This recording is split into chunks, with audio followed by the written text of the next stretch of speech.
This is our Honeywell air filter. We use it in the office. We got the largest one, and it works pretty well. We run it mostly during allergy season, so spring and fall, just to kind of clean the air out and kind of keep most of the pollen out of it, because we do have windows that will open. I'll show you real quick. If you press both sides, so as you can see, this filter needs to be cleaned. It's the external filter, and then there's 3 internal filters as well. Those are actually the super filters. These are just kind of this is just kind of catches stuff as it goes through, but this catches the big stuff, and then these actually catch the much smaller particles. So these are actually the things that are really more important, and you can buy replacements. And the bigger one has 3, medium-sized one has 2, and I think the smallest one uses 1. So let's go over some of the settings. So let's look at the quick settings here. The buttons are just touch buttons. They're not press buttons. They're just, you just touch them. So here we go. Here's low, and the air goes into the front, and then the exhaust comes out the top, so it is blowing out the top. Tap it again. It's medium.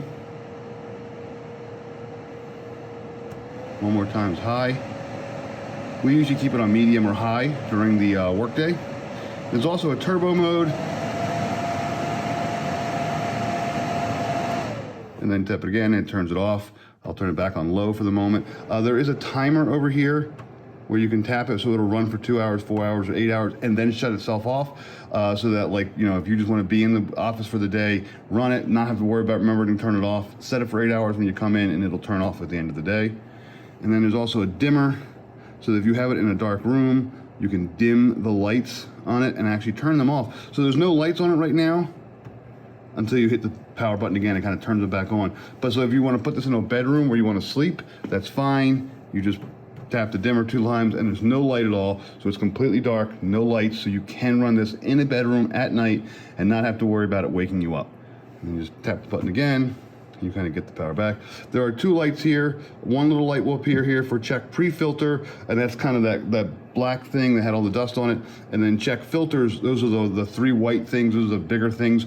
Neither one of them are set, like I said. They should really probably be cleaned soon. I think we're in our last month or 2 of use, so we have to go ahead and clean them. You can clean them regularly, and then you can also replace them. There's a whole schedule you can do with it.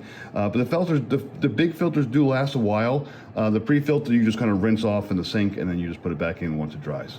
We really like it. Again, it's good for the allergy season. That's when we use it here in our office. And then I know that several of our people have actually bought them for the home. They bought the smaller version for their home, and they've had good luck with it. So yeah, highly recommend it. It's a great filter.